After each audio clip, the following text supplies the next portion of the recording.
우리 하나님 말씀 사도 1장 8절 보겠습니다.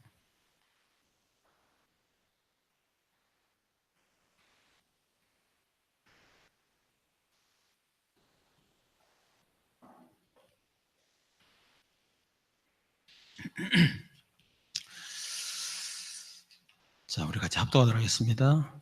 오직 성령이 너희에게 임하시면 너희가 권능을 받고 예루살렘과 온 유대와 사마리아와 땅까지 이르러 내 증인되리라 하시니라. 아멘.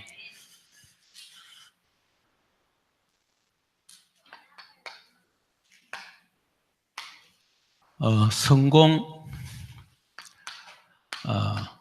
다섯 시크릿가 있죠. 그래서 시크릿 비밀 그 말이죠. 신앙생활의 성공 또 인생 성공 그 시크릿가 뭐냐 하면 결국은 흐름을 타는 겁니다. 흐름. 돈을 버는 것도 경제 흐름을 타고 가야 돈이 벌리지 흐름 안 타고 뭐 그냥 반대로 가버리면 그거는 뭐 망하겠다는 거잖아요. 신앙생활도 마찬가지 흐름이 있거든요. 흐름을 깨 타고 가면 편합니다. 또 되어지고 또 길도 보이고 그렇죠. 성공도 마찬가지겠죠. 그 성공하는 사람들은 성공의 길이 쫙 있어요. 그 부자 아빠 가난한 아빠 책 있잖아요. 그래서 가난한 아빠는 이 경제 흐름을 모르기 때문에 자녀들에게 결국은 가난을 물려주는 거예요. 그럼 부자 아빠는 이미 자기가 성공했기 때문에 그 흐름을 알거든. 그러니까 그 부자들에게 내려오는 시크릿이 다 있습니다. 그것처럼 신앙생활도 인생 성공도 마찬가지겠죠. 그래서 우리 지금 메시지 계속 나옵니다만은 이 커버넌트 언약의 흐름이라고 할 수 있겠죠. 언약의 흐름. 언약의 흐름은 성경 66권의 흐름입니다. 결국 성경 66권 흐름은 그리스도 세계복음화, 구약의 메시아, 신약의 그리스도, 지금은 세계복음화. 그게 성경 흐름이에요. 그 흐름 놓치고 열심히 최선을 다해서 성실하게 말씀대로 살고 말씀을 지키고 11조 한다고 조 다 세가지고 하고 율법 1.1이라도 안 어기려고 막 살고 그러고 망해버려요. 그 흐름이 아니기 때문에. 그렇죠. 그래서 이 흐름이 결국 하나 우리에게 주신 영원한 언약입니다. 영원한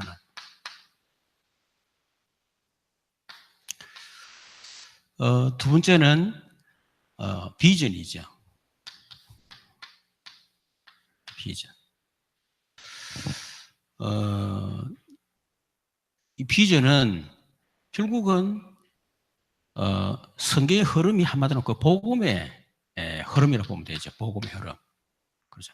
다른 경우는 복음 속에서 우리 비전을 찾아내는 겁니다. 여러분 복음이 크게 느껴질수록 여러분 비전은 엄청 크겠죠. 그렇죠. 그래서 이것이 바로 우리 교회 평생 언약이에요. 우리 교회는 이 복음을 어떻게 하느냐? 울산의 백치교회를 통해서 50개 교회 공동체를 세우고 그래서 울산 민족 세계 후대 미래복음화 현장 문화 경제 정보 그게 복음 속에서 나오는 비전이거든요. 그게. 그래서 이 비전이 진짜 우리가 그대로 응답이 된다면요. 비전은 엄청난 겁니다. 작은 게 아닙니다. 그렇죠. 백지교를 통해서 50교회 공동체 이게 이루어지면 울산 민족 세계 후대 미래복음화는 저절로 되집니다. 그리고 현장 문화 경제 정보는 저절로 되서요. 그러니까 이거 엄청난 비전이지 이게. 그래서 저는 큰 교회 하기를 원하지 않습니다. 아무리 커도 500명이에요. 500명도 잘라가 400명, 300명 된다 300명 또 잘라버리고. 그래 교회 규모를 자꾸 작게 해야 되지. 교회 규모 크게 만들어가지고 교회 유지비 많이 들어가고. 여러분 교회 유지비 많이 들어가면 안 됩니다. 그렇죠. 그래서 우리 교회는 사역자를 평신도 사역자 많이 세우려고 하고 있어요. 지금 우리 평도 사역자들은 다 자기 돈 내가면서 시간 내가면서 헌신도 하잖아요. 그렇죠. 진짜 필요한 어떤 교육 파트라든지 진짜 중요한 현장 그럴 경우에는 우리가 하겠지만은 그러나 그렇지 않으면 물론 막 사역자 많이 세워가지고 그렇게 하려고 생각 전혀 없습니다. 제 마음에. 뭐 교회 어떤 우리 교육하는 데서 좀 필요한 어떤 그런 시설 정도 필요하지. 막 그게 뭐 엄청 투자하고 뭐 화려하게 하고 나는 그럴 필요. 왜냐하면 그럼 무너질 거거든. 3, 4세기는 터져보세요. 그럼 무너진다고. 그, 그 무너지는 건물에 그렇게 우리가 투자를 할 필요 있겠냐. 그냥 우리가 불편하지 않으면 조금 불편해도 적응해가면서 거기서 하고 이렇게 쭉 해나가는 가운데 그러면 되지 막 지나치게 해가지고. 저는 큰 교회보다는요 300명 교회면 300명 유지만 되면 되니까 적어도 그 교회가 성교사 1명 파송 3명의 성서를 후원할 수 있는 정도만 되는 규모예요. 그 정도 하면 되잖아요. 그런 교회를 50개 세우는 거, 50개를. 그러면 한 교회가 10,000명 되는 것보다는요, 차라리 훨씬 낫습니다. 이런 10,000명 교회를 움직이려고 그러면 운영비 엄청 차 몇 대 사용해야 되고, 교육자 얼마가 필요하고, 거기 들어가는 막 인건비, 거기다가 막 유지비, 여러분, 설득는 돈은 엄청 들어가요. 그리고 그럴 필요 전혀 없다, 저는 보거든요. 뭐 교회는 300명 정도 되면서 한 명의 성교사 파송에서 후원 정도면 사실은 1년 예산 그런 많이 필요 없어요. 그러면 우리가 보고 거의 뭐 50% 이상 진짜 선교에다가 다 전도 선교에다가 투자를 하고 또 랩런트 투자를 하고 그리고 최소한 경비를 해가지고 공동체를 세우는 겁니다. 공동체. 이 공동체 속에는 여러분 미래 다 포함되어 있습니다.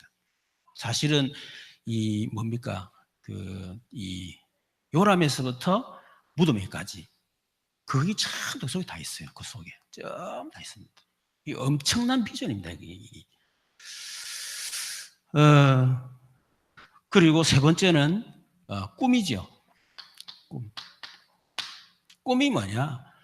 결국은 꿈은 전도 선교 흐름입니다. 전도 선교. 이것이 우리 교회의 이면적 계약이에요. 그리고 적어도 여러분 어떤 꿈을 꾸면 되겠냐? 우리 교회가 100지교를 통해서 50교회 공동체니까 그렇다면 내가 한 지교회를 내가 책임져야 되겠다. 한 지교를 살릴 만큼 응답받아야 되겠다. 그걸 여러분 꿈으로 딱 생각하는 겁니다. 이 꿈이 더 적은 게 아니거든요.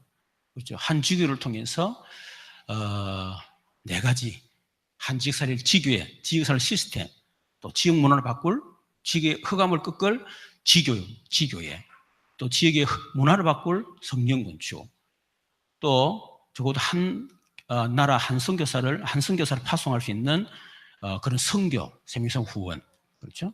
그리고 그래서 RUTC를 세울 공동체. 그러니까 이게 적은 게 아니에요. 그래서 여러분이 헌금의 기준이 항상 네 가지가 돼야 됩니다. 여러분 네 가지 안 하는 사람들은요 정신 차리고 하셔야 돼요. 여러분 그 꿈을 다 그 언약을 심으세요. 하나님 적어도 내가 한 지교를 움직일 만큼 11조 축복 주십시오. 적어도 여러분 한 지교를 움직이려고 그러면 기본 100만 원입니다. 100만 원. 그러면 여러분 11조 가지고 움직이면 적어도 여러분 한 달에 1,000만 원. 적게입니다. 그것도. 줄여가지고 꿈을 적게 해가지고 여러분 한 달에 1,000만 원 응답 받으셔야 돼. 그래야 100만 원 가지고 여러분 그거 지교 움직일 거 아닙니까? 지교는 뭐냐? 돈 많이 쓰는데요. 돈 많이 써야 돼. 돈 안 쓰고요. 이렇게 막 생색내고니식으로 하면 지교 절대로 안 됩니다. 먹을 풍성히 만들어 언제든지 와서 먹고 그죠? 얼마든지 막 할 수 있는 그런 분위기 만들어놔야 오지. 그냥 메시지만 예수님 그리스도 이러면 몇 번 듣고 나면 지겹습니다. 그러니까 먹을 거 많이 줘야 돼. 야, 저 집에 가면 막 먹을 거 막 배가 터진다라면서. 그래 해놓고 미끼 놓고 이제 막 메시지를 막 집어넣는 거야 이제 예를 들면 그렇잖아요. 그러니까 돈을 얼만큼 전도 선교를 해서 잘 쓰느냐, 여러분 그게 전부 다 보면 돼요. 알겠죠? 그래서 저는 앞으로 중직자 기준이 돈 잘 쓰는 사람 뽑으려고 합니다. 진짜 헌금 제대로 하고 돈 잘 쓰는 사람. 목적이 뭐냐? 진짜 전도 선교 해야 되니까. 돈 많이 돈 잘 쓰는 그걸 하는 게 아니고 돈을 쓸 줄 알아 전도 선교할 거 아니에요. 그렇죠?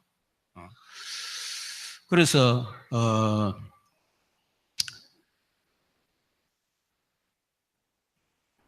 자, 이 속에서 여러분 이민적 계약. 그래서 이 헌금도 그런 딱 그래서 언약을 그 속에 딱 심고 여러분이 11조도 하고 성경거주 헌금도 하고 또 뭐고 그죠?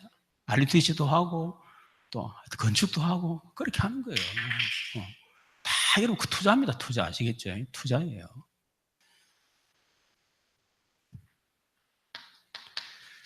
네 번째는 이미지. 이것을 계속 이미지화시키는 영원한 언약, 평생 이면지였게 그걸 계속 이미지화 시키는 거예요. 계속 아시겠죠? 그거 보고 우리가 말씀의 흐름이라고 합니다. 말씀과 기도의 흐름이라고 할 수 있겠죠? 또 다르게 말하면 기도 응답의 흐름이에요. 그리고 기도 응답이 어떻게 되느냐? 기도 응답 흐름을 따라 계속 하면 됩니다. 그렇죠? 이 부분에 굉장히 좀 예민해야 돼요. 제 같은 경우는 지금은 하나님이 어느 쪽으로 역사하시는가? 그게 굉장히 저는 좀 어디 보면 관심이 있고 민감합니다. 그 부분에. 다른 건 어떻게 보면 잘 안 보여요. 지금은.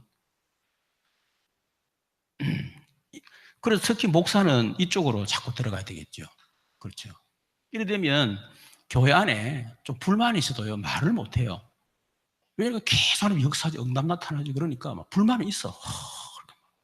그런데 말 못 해. 왜냐니까 워낙 영적인 그 힘 앞에 압도가 돼가지고 이걸 할 수가 없는 거라. 같이 안 되고, 같이 교회 부흥도 안 되고, 전도도 안 되고, 제도도 안 일어나고, 막 서로 막 응답 받아가지고 이러면요, 막 놓습니다. 근데 계속 하는 역사하지, 전도 문율이 응답이 일어나지, 막 계속 역사 일어나지. 그럼 뭐 어떻게 말하겠어요?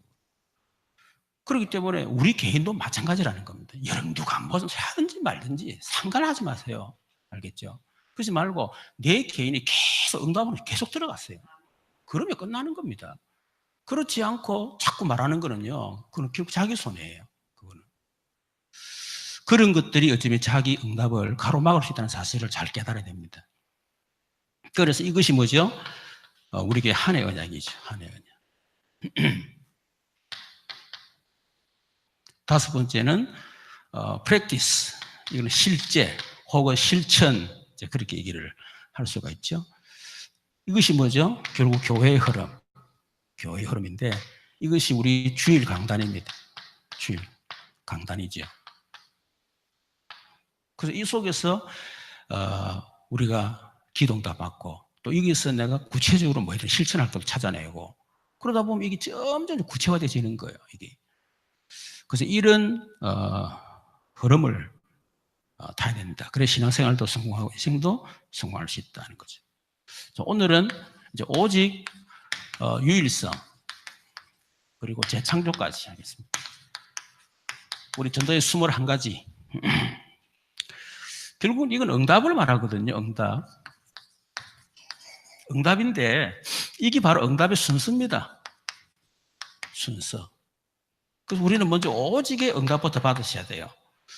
오직의 응답한단 말은 여기에 집중해라. 집중해야 됩니다. 집중. 그렇죠? 어디에 집중하죠? 갈보리산 언약입니다.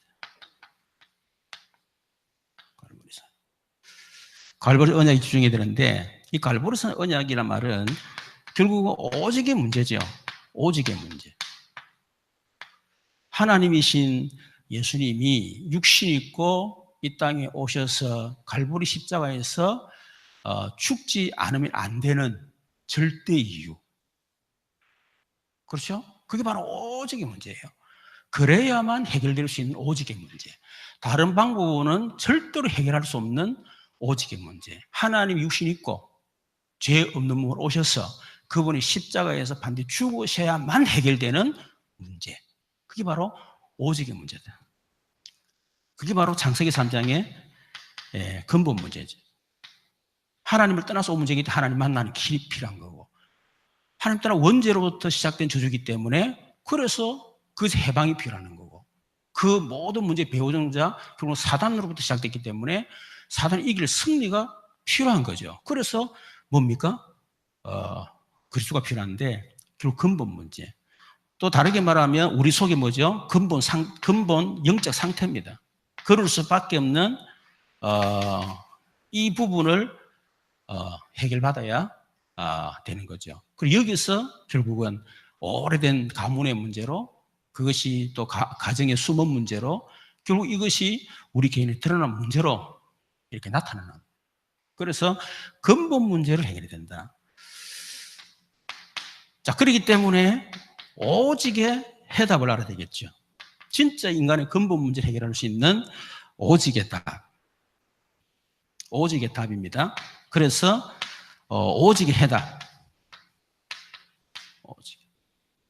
두 가지입니다. 예수는 그리스도다. 또 예수가 그리스도다 하는 여기에 대한 정확한 오직의 답이 나야 됩니다. 아까도 얘기했지만은 그 그리스도란 말은 인간의 근본 문제 해결자거든요. 그래서 예수님은 다른 문제 해결하러 온 것이 아니고 세상 누구도 해결할 수 없는 근본 문제 해결자다. 그 말이에요. 그게 예수는 그리스도다. 그 말이에요. 예수님이 오신 이유, 예수 십자가에 죽은 이유, 그렇죠? 또 우리가 예수 믿을 이유가 뭐냐? 근본 문제 해결하지 않으면 어느 날 이 저주와 재앙, 사단의 공격, 결국 우리가 영적인 문제 앞에 다 무너지기 때문에 그런 성공도 필요 없고 어떤 것도 그 앞에서 이길 수가 없어요. 그래서 이거는 해결 안 하면 절대로 안 됩니다. 이거는 뭐 신앙생활 아무리 뜨겁게 열심히 간절하게 막 진짜 율법 하나도 어기지 않고 다 지키고 뭐 교회 일은 혼자서 다 막 책임지고 그래 해도요 절대로 해결 안 돼. 이거는 알겠죠? 그래서 바로 예수님이 바로 우리 인간의 근본 문제 해결자다. 이걸 보고 모든 문제 해결자다 또 얘기하잖아요. 그래서 모든 문제 해결. 또 예수가 그렇다는 말은 그렇다면 이 그리스도가 우리 인간에게 정말 필요한데 이 그리스도가 누구겠냐? 그것이 바로 예수님입니다. 그래서 오직 예수. 여기에 대한 해답이 정확하게 나야 되겠죠. 자, 그렇다면 우리는 오직의 체험이 돼야 됩니다. 오직. 진짜 이 인간의 다시 말하면 내 개인의 문제, 우리 가정의 문제, 아무리 해결하려고 해도 해결 안 되는 이 문제, 그렇죠? 아, 이 문제가 바로 장세의 근본 문제구나. 그렇다면 이 근본 문제 해결자는 오직 그리스도인데 오직 예수구나. 이게 딱 이제 답이 나는 거죠, 이게. 그렇죠? 그러면 다른 거 없죠. 이 그리스도가 나의 그리스도가 되면 되는 겁니다. 그게 바로 요한복음, 요거는 마태복음 16장 16절 주는 그리스도시요. 요거는 사도행전 17장 2절 3절 예수가 그리스도시다. 이 체험 뭐죠? 요한복음 19장 30절 다 이뤘다. 갈보리 십자가에서 예수님 내 모든 다 끝냈다. 거기에 대한 믿음이에요. 믿음은 끝납니다. 그렇죠. 그러면 체험이 됐으면 이제는 계속 누리면 되겠죠. 한번 정확하게 내 문제가 이게 결국 타고 올라가 보니까 장세상 근본 문제가 시작됐구나. 그걸 깨닫고 진짜 그리스도로 딱 적용해서 기도하면 해결되거든요. 그러면 그걸 계속 뭐 하는 겁니까? 이제 적용하는 거예요. 모양과 어떤 형태가 다르지 결국은 전부 장세 3장이에요. 그럼 답은 오직 그리스도라. 그걸 계속 적용하는 거예요. 그렇죠. 그래서 이거는 이게 3단계, 이게 2단계, 이게 1단계. 아시겠죠? 그 제가 이걸로 그렇게 만든 거예요. 이게. 자, 그러다 보면 결론이 뭡니까? 진짜 내가 해결할 수 없는 이런 저런 문제를 진짜 그리스도께서 해결하셨구나. 그렇다면 그 그리스도가 나의 뭐다? 주인이시다니. 여러분, 주인됨을 고백할 때 완전히 끝납니다. 여러분, 아무리 복음 이해하고 복음 체험해도요, 그걸 그리스도 주인이 아니라 복음 이해하고 복음 체험하고 사단한테 딱 걸려든다니까. 왜요? 우리 영적 상태가 늘 오직 그리스도, 오직 예수 때문에 되는데 그게 안 되잖아요. 자녀만 보면 이제 나도 모르게 오직 예수가 안 되잖아. 내가 나타나고. 그러니까 결국 그때 사단이 또 공격하니까 또 무너져 버리는 거예요. 그래서 완전히 사단을 꺼쳐내는 길이 뭐냐? 그게 바로 이 그리스도를 주인으로 딱 인정 고백하는 거예요. 그래 끝나는 겁니다. 그래서 오직에 대한 이 부분에 대한 그럼 이것이 되어지면 오직에 뭐가 나오죠? 천명이 나오겠죠. 결국 세상은 이 오직 그리스도를 몰라서 결국은 이렇게 억울하게 고통당하고 죽어가고 있구나. 어떻게 보면 진짜 우리가 오직 그리스도 이걸 깨닫고 나면 고통 안 당해야 될 고통을 당하고 있다는 걸 알게 돼요. 그렇죠. 그러니까 얼마나 안타깝습니까? 그래서 하나님은 다른 걸 하기를 원하는 것이 아니고 오직 그리스도 운동하기를 원하시구나. 이게 천명입니다. 두 번째는 감람산 언약. 여기에 우리가 집중해야 되겠죠. 감람산 언약은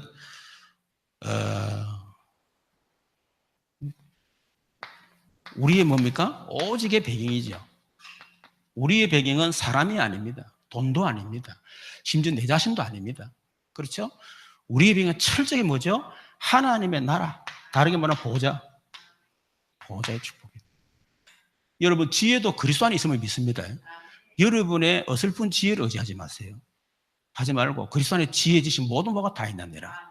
천국 보좌 안에요. 하나님의 어마어마한 지혜가 들어있습니다. 그걸 내가 가지고 우리가 이제 돈도 보좌 속에 있고요. 성공도 보좌에 다 있습니다. 그래서 오직의 배경을 우리가 누려야 되는데 그러면 이걸 누리니까 오직 배경 누리니까 오직의 결론이 나죠. 그게 뭡니까? 야, 지금부터는 내가 세상 걱정하지 말고 내가 어떻게 하면 성공할 것이냐? 어떻게 하면 돈 잘 벌 것이냐?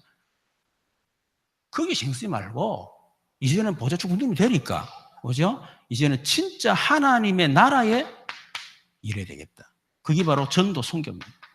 전도 선교. 여기 인생의 결론을 다 나버리는 거. 오직의 결론.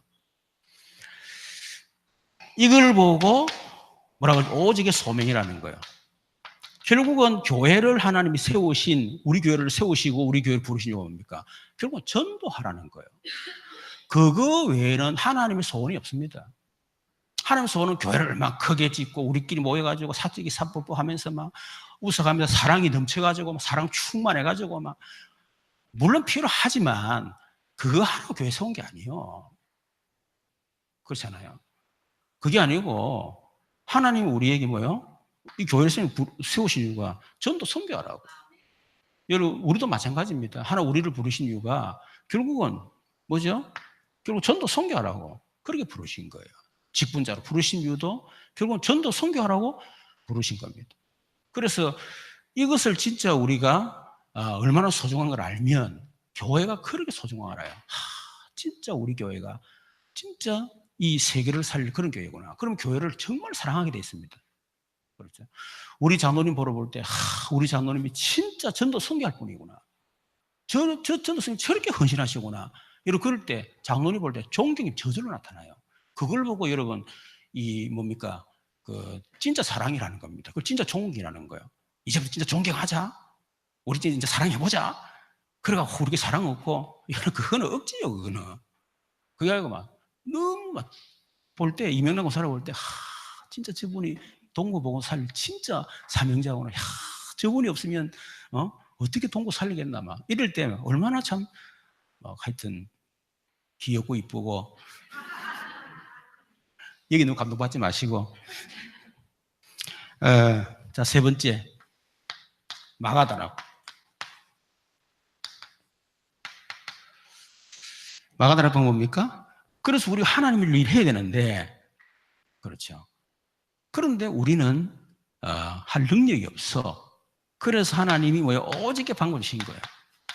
그래서 오직 성령이 너희에게 임하시면 너희가 권능을 받고 예루살렘 삶을 따라. 여러분, 이 오직 이것이 오직의 뭡니까? 지속의 방법입니다. 지속의 방법. 우리가 성령 받을 때 이렇게 전도 지속되고 다 할 수 있죠. 그래서 이것이 우리의 뭐예요? 결국 우리의 사명이에요. 지금 전도 선교를 위해서 하나님 주신 미션을 위해서 이제는 내가 진짜 성충 받아야 되겠다. 불 받아가지고 능력 나타나, 은사 나타나, 귀신 쫓아내고 그렇게 성충 받는 게 아니고, 그렇죠? 이제는 진짜 우리 하나님을 하기 위해서 내가 진짜 성충 받아야 되겠다. 이래서 우리가 성충 받도록 우리가 기도를 해야 돼. 그게 우리의 사명이죠. 자, 그러면 우리가 오직에 집중하면 갈보리 감나산 집중하게 되면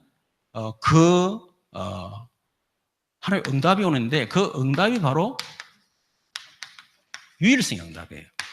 유일성 응답은 다른 사람들에게 없는, 다른 사람들이 보지 못하는, 다른 사람들이 가지 못하는, 또 다른 하지 못하는 일을 하는 게 바로 유일성 응답입니다. 이 응답을 하나 주시는 거예요. 그래서 성경은 그 응답으로 약속하고 있습니다. 요셉도 노예였지만은, 그렇죠? 다른 사람이 없는 그런 응답 받았잖아요. 다윗도 목동이었지만은 다른 사람이 받지 못한 응답 받았잖아요. 딱 성경 그 얘기죠. 그래서 우리는 유일성 응답인데, 유일성 응답은 당연한 겁니다. 당연한 응답이에요. 당연한 응답. 우리가 진짜 갈보리산, 감난산, 마가다락방 이 부분에 집중하면 당연한 응답 옵니다. 그게 뭡니까? 결국 개인을 살릴 수 있는 이 소위 말하는 이제 개인화 제자라고 할겠죠. 개인을 살리는 전도 제자. 내가 사업을 하든 아니면 주일학교를 하든 내가 전도운동 하든 결국은 내게 온 그 개인을 살리는 개인의 비밀이 없으면 사업도 안 되고 어떤 조직도 움직일 수도 없고 어떤 것도 할 수가 없어요. 그래서 이 응답을 하는 당연한 응답 주시는 겁니다. 그렇죠. 두 번째는 필연적 응답 주시죠. 필연적 응답. 우리가 개인을 살리니까 이제는 이 현장을 살리는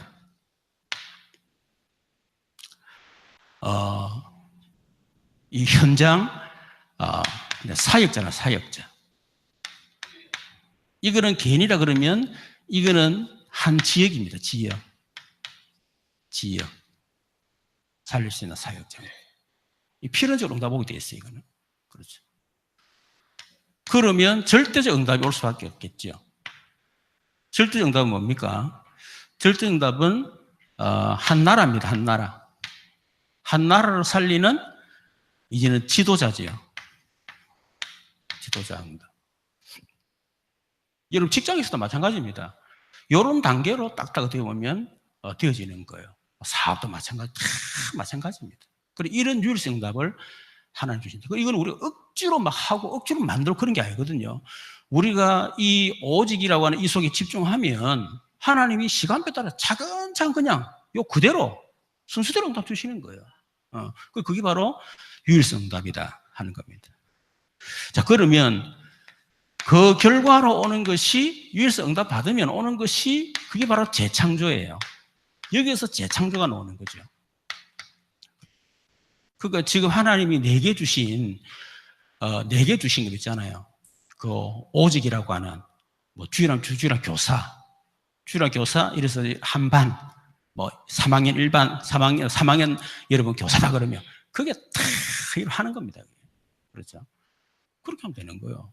뭐 세상 일도 교회를 다 마찬가지입니다. 그러면 끝나는 겁니다. 우리 늘 하는 얘기 있지 않습니까? 부교육자들이 갈 데가 없다 그렇게 얘기해요. 이거는 그거 다 거짓말입니다. 교회에서는 설 사람이 별로 없어. 서고 싶은데 설 사람이 없다고 말이에요. 근데 진짜 그냥 제대로 응답 받잖아요. 그러면 눈이 벌게가지고 서로 끌어당겨 갑니다. 차도 사주고, 그거 차 벤츠 사주면서 막, 아파트 하나 100평짜리 사주면서 막, 우리 교회 와라 하면서. 그걸 한다니까. 그러니까, 이렇게 하면 돼요, 이렇게. 그 재창조인데, 그럼 우리가 이 재창조 응답 속으로 들어가려고 그러면, 우리가 자세가 필요하겠죠. 어떤 자세입니까? 일심의 자세, 일심. 그 한 가지 일에 집중해야 됩니다. 그 한 가지 일에 응답 받으셔야 돼요. 그렇죠. 그 한 가지. 다르게 말하면 왜 우리가 일심이 안 되느냐? 다른 동기가 들어가가지고. 그게 바로 누가복음 2:3절이에요. 아무든지 나를 따르는 자기를 부인하고 내 걸 버려야 한 가지가 보이거든요. 근데 내 끼 딱 들어가 있으면 이게 복잡해 보입니다. 야, 이렇게 하면 저렇게 되고 막 복잡해 되거든. 근데 싹 버리보면 딱 진짜 보이는 게 있다니까. 그게 바로 일심이에요, 일심. 그래서 아무든지 나를 따르고 자기를 부인하고 그것도 날마다 제 십자가를 지고. 그래서 우리가 주의를 하다 보면 자식도 짐도 되고 뭐 짐이 많아요. 그 짐을 버리고 하는 게 아니고 짐을 지고 나를 쫓을 것이니라. 그래서 이 진짜 동기를 버리고 우리가 들어가면 됩니다. 그래서 이제 여러분 이제 이해와 오해, 이 이해 또 호해 이런 부분을 잘 구분을 좀 할 줄 알아야 됩니다. 이런 구분을 잘 못하면요 쓸데없는 일을 오해하고 갈등해요. 여러분 목회는 함께 가는 겁니다. 함께. 아시겠죠? 여기는 절대로 차별이 있으면 안 돼. 만일 차별이 생겼다 그럼 무조건 목사 책임이에요. 장로 세울 때 차별해가지고 이 사람은 세우고 저 사람 안 세우고 그럼 무조건 목사 책임이에요. 그거는. 아시겠죠? 그건 차별해서는 목사 책임이지. 이거는 목사가 말할 것도 없어. 그거는 무조건 무릎 꿇고 죄송하다 하고 해야 돼.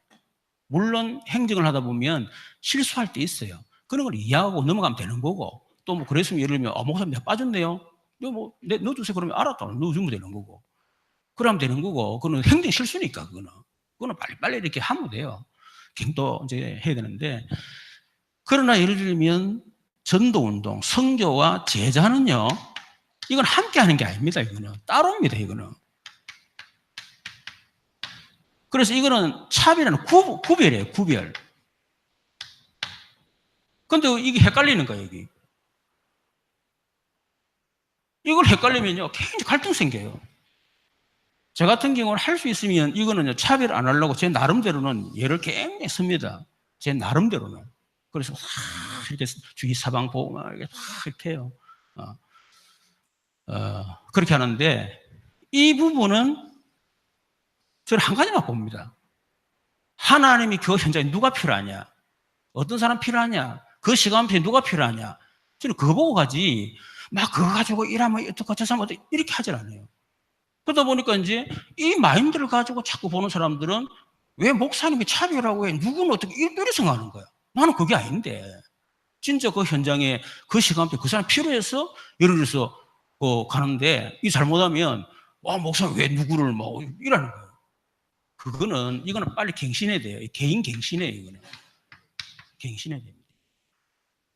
이거는 목사가 무조건 바꿔야 되고 이거는 목사가 차별하면 안 되니까 이거는 무조건 목사 갱신해야 돼. 이거는 그렇죠. 그러나 만일 이것 때문에 그렇다 그러면요, 그럼 본인이 갱신해야 돼요. 이거는. 자, 이런 부분들을 여러분 좀 잘 알아야 될 것이고 두 번째는 전심입니다. 전심. 전심이란 말은 우리 자세지요. 자세. 한 가지 일을 맡았다. 막. 그래, 그 마음, 온 마음을 다 쏟는 거야, 그냥. 그렇죠? 뭐 어떤 일을 맡겨도 마음을 탁 쏟아가지고 완전히 딱 생을 걸어버리는 거야. 그게 자세라, 자세. 그래야 우리가 이런 재창응답을 받지. 뭐 여러분, 지금 뭐 노벨, 상들을 지금 받고 이렇게 하는데, 그 사람들이 그냥 적당히 해보자. 이래가지고 노벨상 받는 게 아닙니다. 그 사람들은. 그 사람들은 오직 자기 인생 전체를 걸고요. 완전히 일심이 한 가지, 거기에 딱 집중한 거다. 다른 거 다 버리고. 에디슨 같은 경우는 얼만큼 일심했냐면, 자기가 지금 오늘 결혼식 날인데, 결혼식을 모르고 일심을 하는 거예요. 그 정도로 일심했다니까, 이게. 그래도 온 마음을 쏟은 거예요, 자세. 그러니까 다른 사람에게 없는 그런 재창경답이 나오는 거지. 세 번째는 지속입니다. 지속이 뭐죠? 결국 우리의 삶을 얘기하는 거죠. 뭘 한 가지를 다 맡겨놓으면 되고 안 되고 상관없이 그냥 될 때까지 지속하는 거야. 그렇죠? 그런 가운데에 이런 재창응답이 온다는 사실을 꼭 기억해야 되겠습니다. 그래서 진짜 우리가 집중해야 될 거 오직. 그렇죠? 그러면 당연히 따라오는 응답 유일성. 그러면 그 결과로 오는 것이 재창조. 오늘 말씀을 꼭 기억하시면 좋겠습니다. 자, 우리 오늘 19강입니다. 가정 가문을 통해서 내려오는 저주와 재앙을 해결합시다.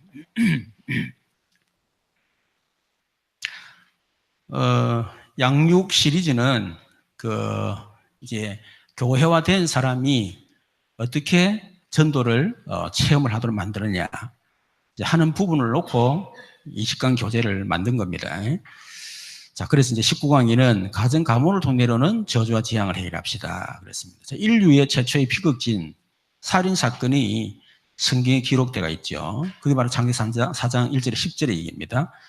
이 비극적인 최초의 살인 사건이 아담과 하와의 가정에서 일어났습니다. 이것은 아담의 가문 가정에 흐르는 저주지요. 우리 가정 가문에 흐르는 저주와 재앙을 어떻게 해결할 수 있을까요? 여러분, 이 아담과 하와의 가정에는 물론 이제 가인을 통해서 이 살인의 저주가 흐르거든요. 어떤 가정에는 다른 저주가 흘러요. 오늘 제가 새벽에도 얘기했지만은 뭐 다른 사람 암 걸린 것보다 내가 안 걸리는 게 힘들다 그런 얘기 되잖아요, 그죠? 그래서 어떤 사람은 자녀 문제로 고통당할 수 있고, 경제 문제 당할 수 있고, 또 남편 때문에 어려움 당할 수 있고, 아니 본인의 문제 때문에 당할 수 있고 그렇습니다. 그러면 그 본인 개인 입장으로 볼 때는 자기 문제 가장 힘든 거예요. 그렇죠? 그러나 우리 창세기 3장의 눈으로 복음으로 보면요, 결국 다 똑같은 문제입니다. 똑같은 문제예요. 형태가 달라서 그렇지 이 사람은 이 문제로 고통당하고 저 사람은 저 문제로 고통당하고 결국은 고통은 다 똑같아. 그러니까 누가 더 큰 고통당하느냐 느끼는 차이는 있겠지만 결국은 본인의 느끼는 그 고통은요, 어떻게 보면 자기 고통이 더 큰 거예요. 어떻게 보면. 그렇죠. 여러분, 우리 이 살을 드는데 10kg, 한 20kg가 무거울까요? 아니면 200g이 무거울까요? 20kg가 무겁겠어요? 200g이 무겁겠어요? 20kg가 무겁죠, 그죠? 그거 잘 안 해. 근데 여러분이 이 시댁 가는 마음이 무거워요? 친정 가는 마음이 무거워요? 결국 마음의 무게야, 마음의 무게. 알고 보면. 내가 신나게 하면요, 아무리 막 20kg라도 막 이렇게 들 수 있어. 이러면서 여러분 보고 뭐 들고 가라면 20kg 얼마나 쉽게 들고 갈 수 있겠어. 그렇죠. 근데 막 가기 싫은데 가라 그러면요, 200kg 밖에 안 되는데 그게 무겁게 느껴집니다, 이렇게. 그죠? 그게 마음의 무게거든, 어떻게 보면. 그 마찬가지로 우리가 당하는 고통이나 문제는요, 결국은 본인이 느끼는 마음의 그 무게라고 보면 돼요, 이게. 자, 그래서 우리 창세기 4장을 보면서 이제 이 문제를 보면 가인이 살인하게 된 표면적 원인이 있습니다. 표면적 원인. 그죠? 이 비극진 최초의 살인 사건이 아담과 하와의 가정에서 일어났죠. 그 표면적 이유가 뭐냐? 하나님이 동생 아벨의 예배는 받았지만 형 가인의 예배를 받지 않았다고 하는 표면적 이유였었어요. 어떻게 보면 간단한 이유잖아요. 그렇죠. 그것 때문에 형 가인이 마음에 분노를 난 겁니다. 어떻게 말이야 하나님이 그걸 차별할 수 있냐 말이야. 어떻게 내가 드리는 예배는 안 받고 동생 아벨 드리는 예배 받냐. 이런 마음에 분노가 일어난 거예요. 그런데 문제는 가인은 자기 속에 일어나는 그 분노를 다스릴 수 있는 힘이 없었던 겁니다. 결국 힘이 없으니까 동생 아벨을 돌로 쳐서서 살인을 하고 만 거죠. 그래서 동생을 살해한 형은 양심의 가책을 느끼지 못할 만큼 굉장히 강팍했습니다. 진짜 자기 잘못 깨닫지 않고 어떻게 해요? 다른 사람이 자기를 돌로 칠까 두렵다면 이러는 거예요. 어떻게 이럴 수 있어요? 내가 비록 돌로 쳤지만 내가 정말 잘못했구나 이런 생각이 드는데 자기는 사람 죽여놓고 다른 사람이 자기를 돌로 치면 어떡하 겁이 나가지고 양심의 가책을 느끼지 못하고 마음이 강팍한 상태죠. 그러나 가인은 죄의 형벌에 대한 두려움에 결국 사로잡히게 되었습니다. 가인의 살인사건은 가문을 통해서 후손들에게 전달되어 더 심한 살인을 하게 된 거죠. 두 번째, 가인이 살인하게 된 내면적 원인이 있습니다. 가인의 개인을 볼 때는 가인 속에 있는 깊은 상처죠. 그렇죠. 그 상처가 깊어지면 스스로 해결할 수 없는 영적 문제가 되어집니다. 그래서 우리가 빨리 상처를 복음으로 우리가 치유를 받아야 돼요. 그렇지 않고 상처를 계속 놔두면요, 상처가 점점 깊어지면 나중에는 걷잡을 수 없는 영적 문제가 다 돼버리는 거예요. 이게. 그래서 사단은 인간의 영적 문제를 통해서 완전히 사로잡게 됩니다. 그래서 그 상처는 사단의 통로가 되는 거예요. 우리가 그 상처가 복음으로 딱 갱신해버리면 이게 엄청난 그런 사람을 살리는 축복의 발판이 되거든요. 근데 이 상처를 계속 끌어안고 있으면 전부 다 사단의 통로가 돼요. 여기. 가인이 그래서 이 사단에게 영적 문제가 사로잡게 되면 불과 항력적인 상황으로 들어가게 된다는 겁니다. 이때 자신을 제어할 능력을 상실하게 되고 결국은 저주 재앙 속으로 빠지게 되는 거죠. 그래서 표면적인 원인은 그냥 예배를 안 받았다. 단순한 사건입니다. 그렇죠. 그러나 내면적인 그 원인은 결국은 상처라는 거죠. 상처. 세 번째, 아담과 하와의 가정에 이런 문제가 생긴 근본적인 원인이 또 뭔가 하는 거죠. 가문 과정을 통해서 내려오는 저주와 재앙의 저주의 대물림 때문입니다. 이 저주의 근본적인 원인은 창세기 3장이 시작된 아담과 하와의 원죄 때문이죠. 그래서 그 가인 속에 있는 살인 충동은 창세기 3장 원죄 사건 이후에 일어나는 아담과 하와 속에 있는 결국은 영적 문제 전달된 겁니다. 분노라든지 또 살인 충동이잖아, 그죠? 미움과 정오심, 죽고 싶은 마음, 죽이고 싶은 마음, 이런 것들이 창세기 3장 원죄 사건 터지면서 아담과 하와 속에 들어온 거거든요. 그러니까 그것이 결국은 가인에게 전달된 거죠. 자, 가인이 하와의 태중에 있을 때 아담과 하와의 영적 문제가 시작이 된 겁니다. 그리고 여러분 보면 알지만은 항상 장남이나 장녀가요, 상처가 많아요. 그래서 어떤 분은 책에 재미난 얘기를 했다고. 하나님은 이 장남에 대해서 이 컴플렉스가 있는 것 같다. 이렇게. 왜냐하면 성경 보면 다 그 장남들은 다 보면 그렇거든. 그래서 하나님의 장남의 컴플렉스는 그게 아니고 사실은 부모들이 이 복음을 우리 알아가는 가운데에 사실 우리 복음이 이제 제대로 안 된 상태에서 우리 자녀를 낳았잖아. 그러니까 다시 말하면 복음이 안 되는 만큼 우리 자녀에게 나의 부모의 모든 게 다 들어간 거예요. 그런데 우리가 복음을 알고 이제 막 치유되고 난 뒤에 자녀를 딱 낳아보세요. 완전히 다릅니다. 완전히. 그리고 그런 차원에서 결국 가인이 이 아버지 엄마로부터 영적 문제 더 많이 받을 수밖에 없었다 하는 것을 알게 되는 거죠. 자, 그래서 가인이 성장 과정을 통해서 영적 문제가 뿌리를 내리게 되어진 겁니다. 그것이 딱 숨어 있다가, 그죠? 다시 그 상처가 숨어 있다가 어떤 결정의 사건이 딱 터지면서 결국 영적 문제가 터지고 사단에 잡혀서 동생을 살인하게 되는 그런. 그래서 지금 우리 가문을 통해 내려오는 저주 재앙이 뭔지 가계도를 한번 그려보세요. 저는 이 가계도 이런 거 잘 제가 몰랐었거든요. 근데 제가 현장에서 일단 제 자신을 이렇게 추적하게 된 거예요. 도대체 내 문제 왜 왔을까? 내 자신을 쫙 추적하게 되면 우리 부모님 쳐다보는 가문, 그거 보니까 아담 가문이더라고. 나도 모르게 가계도를 그리게 된 거예요. 근데 너무 정확한 거예요, 이게. 너무 과학적이고 너무 그게 정확해요. 그리고 그것 조사해보면 그 사람 개인에 대한 것들을 그 8, 90% 파악 다 해버립니다. 그 사람에 대해서. 몇 가지 다 물어보잖아요. 물어보면요. 그 사람에 대해서 그 8, 90% 파악을 다 해버려요. 그렇게 되더라니까. 그리고 그 이후에 집사람이 보더만, 이거 저 심리학계에 보면 가계도가 있다면서. 그렇게 하더라고. 그것도 보니까 진짜 내가 그 가계도를 그렸던 그 가계도 그 비슷하게 그렇게 가 있는 거 있죠. 그래서 여러분이 한번 가계도를 쭉 한번 그려보세요. 어떻게 그리냐면, 이렇게 하면 돼요. 자, 여러분 자신 있잖아요. 여러분 자신. 자, 자신이 있으면 여러분의 형제 혹은 자매가 있을 겁니다. 자매. 이 형제간이지, 형제간. 이거를 하면. 그러면 여기에 여러 자신이 어떤 문제가 있고, 형이 있는데 첫 번째 형, 두 번째, 세 번째 형이 있는데 또 동생, 여동생, 큰 누나, 작은 누나 있을 거 아니에요. 그러면 그 사람에게 지금 당장 드러난 문제 있을 겁니다. 이게는 이혼했다, 이게 정신문제가 있다, 이게는 자살에 죽었다, 이런 거. 또 이게는 부부 갈등이 너무너무 심하다. 여러 가지 있을 거예요, 이렇게. 그죠? 조사를 다 하는 거예요. 그리고 위에 이제, 부모를 조사하는데, 아버지, 부모죠, 부모, 엄마를 다 조사하는 거예요. 조사해보면 그 엄마, 아버지의 성격, 또 두 분의 어떤 관계, 이런 걸 조사를 하는 겁니다. 또 실제로 그분들의 삶이 어떤 삶이었는가 조사를 하는 거예요. 그러면 이거를 딱 조사해보면 그 부모의 그 문제가 결국 우리 형제들 그대로 내려다 알게 되죠. 조금 더 깊이 한다면 위에 이제 그 뭡니까? 아버지의 부모님, 할아버지 할머니죠. 친가. 그죠? 친아버지 친할머니. 여기는 외할머니.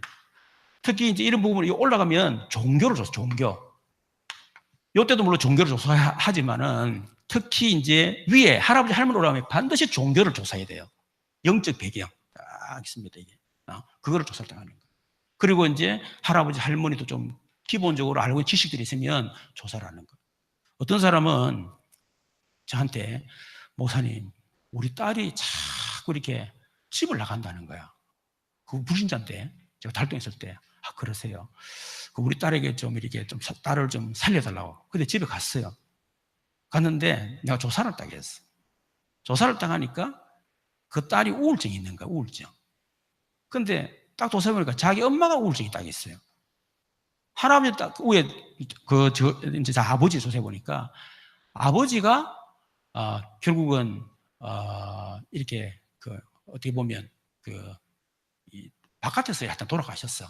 위에 할아버지 같은 경우는 교장 선생인데 그때는 어려우니까 소를 이제 팔러 가셨는가 봐. 키우던 소를 팔러 나가가지고 결국은 행방불명이 된 거예요. 그러니까 그 과정에는 거의 대부분이면 객사를 됐어. 객사를 거의 다 객사를 한 거예요. 그럼 내가 얼른 봤을 때, 이 딸에게 복음이 제대로 안 들어가면 이 애도 결국은 바깥에서 잘못하면 객사할 가능성이 많다. 이 생각 들더라고. 그럼 내가 쫙 얘기를 해줬죠. 이분이 그 말 듣고 복음을 안 받을 수 있습니까? 당장 복음 받지. 그렇죠. 그러니까 이런 걸 조금 죄송합니다. 여기에 이제 우리 자녀들 있잖아요. 자녀들 쫙 조사하는 거예요. 그리고 우리 자녀들에게 우리 부모를 통해서 그러니까 여기도 이제 나를 통해서 하지만 여기 이제 우리 그리고 이제 아내, 그죠? 아내. 이것도 조사하는 거예요. 조사를. 그 조사해 보면 여기서 결국 우리 자녀들에게 전달되는 거거든요. 그렇죠. 이거 보면 두 가지가 나옵니다. 첫 번째는 우리 가문에 흘러내려오는 저주의 흐름을 보게 돼요. 저주의 흐름. 저주의 대물 흐름이 쫙 보입니다.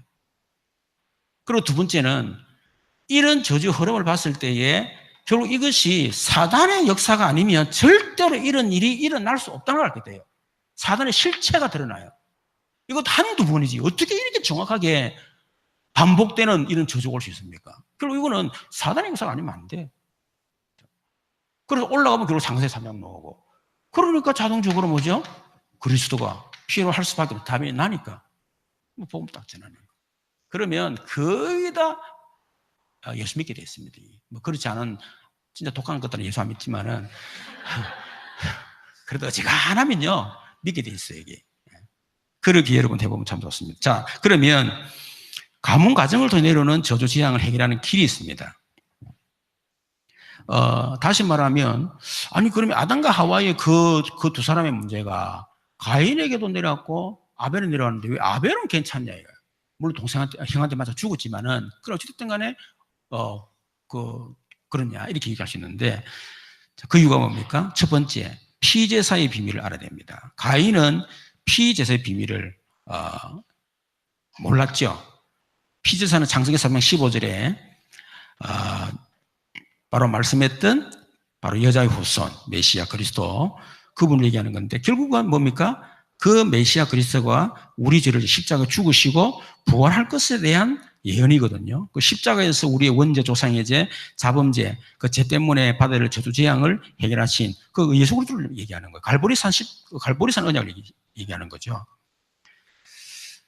두 번째, 자 그렇다면 여기서 해방되는 길이 바로 예수라는 사실을 알게 되니까 예수님을 그리스도로 영접해야 된다. 영접할 때 죄와 저주에서 영원히 해방됩니다. 로마서 8장 1, 2절에 이때 하나님께서 성령으로 우리 마음속에 들어오시죠.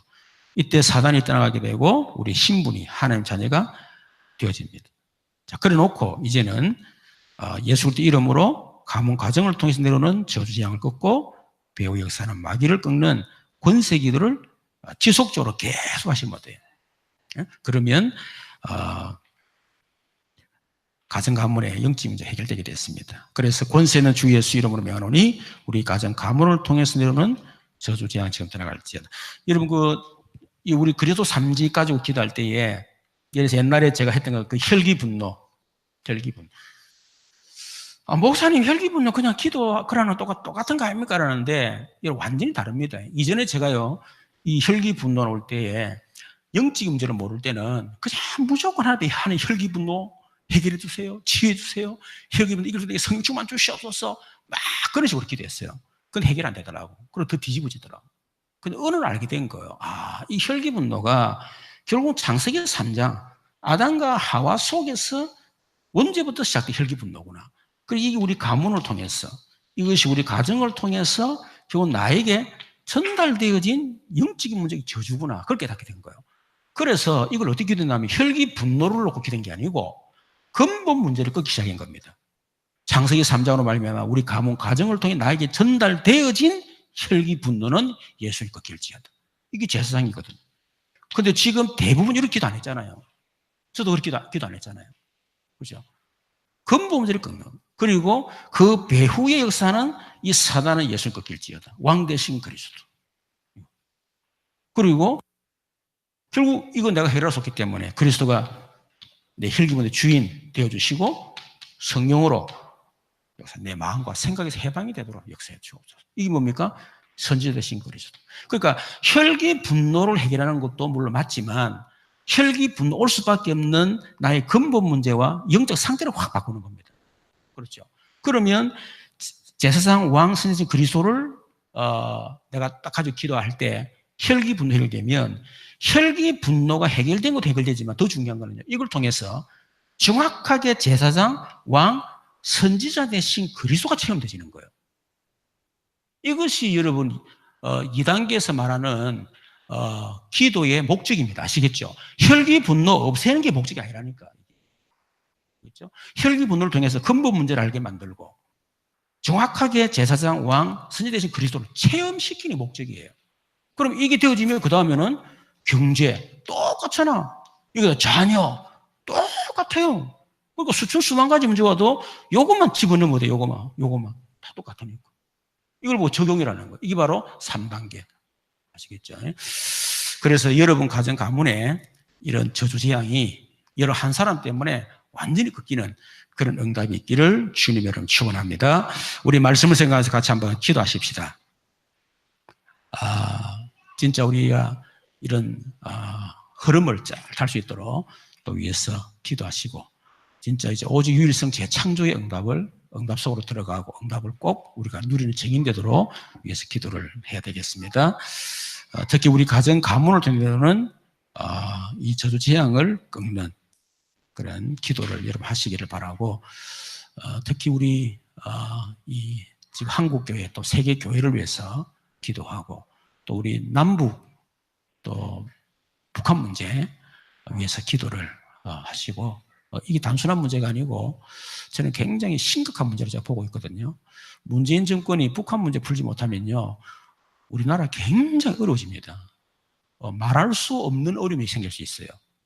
세계적인 어떤 문제도 들어닥치겠지만은 특히 우리 안에 굉장한 어떤 문제가 일어날 수 있습니다. 그래서 남북 문제를 그래서 문재인 대통령이 막 올인을 하다시피 하고 있거든요. 그런데 생각만큼 그렇게 쉽지는 않을 겁니다.